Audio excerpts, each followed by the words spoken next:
ওয়েদারটাও ভীষণ খারাপ। যাই হোক, যেরকম শুনছিলাম ঠান্ডা, কলকাতা সেরকম ঠান্ডা নেই, নর্মালি আছে।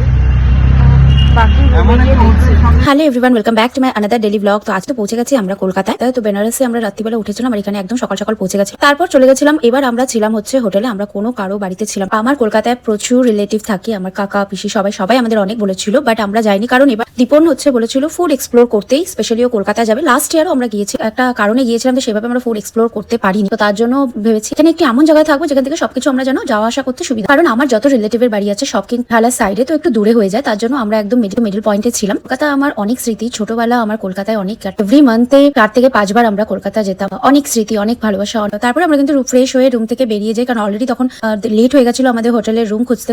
তো আমাদের একটু লেট হওয়ার পর আমরা একটু রুমে রেস্ট করে ফ্রেশ হয়ে বেরোচ্ছি আবার জয়মাতার হোটেলে, অরুণদার হোটেলে। ক্রাউড দেখো আজকে কিরকম ভিড়। তো অলমোস্ট তখন লাঞ্চ টাইম হয়ে যায়, তো আমরা তখন ডেকেছি। আমি আগে আমার ভিডিওতে দিয়েছি, তোমরা দেখে আসতে পারো। তো এখানে নিয়েছো পিওর ভেজ খিচুড়ি, যেখানে আদা রসুন পেঁয়াজ কিছুই থাকে না, ফুলকপি গন্ধরাজ, সবজি, পাঁপড় আর চাটনি। এটা আমি এক্সট্রা পে করে নিয়েছি। তারপর আগে নিয়ে নিলাম এখানে ব্ল্যাক কফি। প্রচন্ড গলা ব্যথা চলে যায়, যেটা ফেমাস গলি। আমি আগের বছরও কিন্তু আমি আমার ইউটিউব চ্যানেলে দিয়েছি, কিন্তু দেওয়া আছে রেকার্স লিংকটা কোথায়। সবাই যেন অরুণদার খিচুড়ি আর চিত্তদার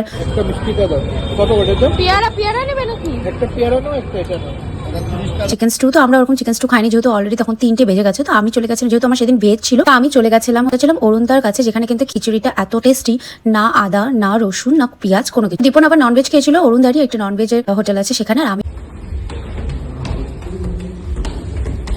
বিয়ার বানানো মেশিন খেয়েছিলাম পিওর ভেজ। তো আমি ওনার ওখানে চলে গেছি, আর উনি আমাদেরকে আবার চিনে গেছিল, কারণ লাস্ট ইয়ার উনি আমাদের সাথে ফটো তুলেছিল, গল্প করেছিল। বিহেভিয়ার ভীষণ ভালো। আমরা ব্লগিং করে বা কিছু দেখেছো তাদের তো জানি না, বাট আমি যখন সামনে পার্সোনালি গিয়েছিলাম, পার্সোনালি আমাদের সাথে এসে অনেকক্ষণ গল্প করেছে, আমাদেরকে অনেক কিছু খাওয়ারও টেস্ট করিয়েছিল। সেগুলো টাকা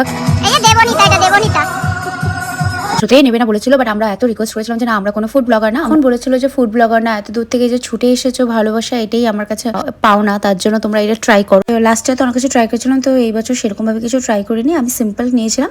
তারপর আমরা রুমে চলে আসি, ফ্রেশ হয়ে বেরিয়ে যাই পার্ক স্ট্রিটে ভেবেছিলাম লাইটিং দেখতে যাবো, বাট আনফর্চুনেটলি সেই দিন লাইটিং বন্ধ হয়ে গেছিল। সেদিন ছিল হচ্ছে 7th জানুয়ারি। যাই হোক, তারপর আমরা ওখানে রাসুর সাথে দেখা করলাম। রাসু হচ্ছে আগেও তুমি আমরা ব্লগে দেখেছো, দীপনের ভাগ্নি হয়, ওর বাড়ি হচ্ছে শিলিগুড়িতে, তো কলকাতায় থাকে। তো আমরা সবাই মিলে পার্ক স্ট্রিটে অনেক রেস্টুরেন্ট খোলা যাওয়ার পর লাস্টে আমার এটা খুব ভালো লেগেছিল। এখানে কিন্তু অ্যাম্বিয়েন্সটা ভীষণ সুন্দর, এখানে গান হচ্ছিল। যাই হোক, আমি গানগুলো তোমাদের দিতে পারছিলাম না, কারণ এখানে কপিরাইট হয়ে যাবে। আমি এটা আমার স্টোরি দিয়েছি আমার ইনস্টাগ্রামে। ফুচকা এসব খেয়েছিলাম। তো এখানে গিয়ে আমরা সিম্পল 3 রকমের মকটেল নিয়েছিলাম, তো খুবই সুন্দর ছিল, যেটা ভেতরে কিন্তু মাশরুম স্টাফিং করা ছিল। তো আমি যেখানে যে কোনো রেস্টুরেন্টে যে আগে ফার্স্ট ওদের স্পেশাল ডিশ শুনি, এটা দারুণ ছিল খেতে। তো তারপরের দিন আমরা অনেক জায়গা যাই, কি যাই সবকিছু তোমরা দেখতে পারবে।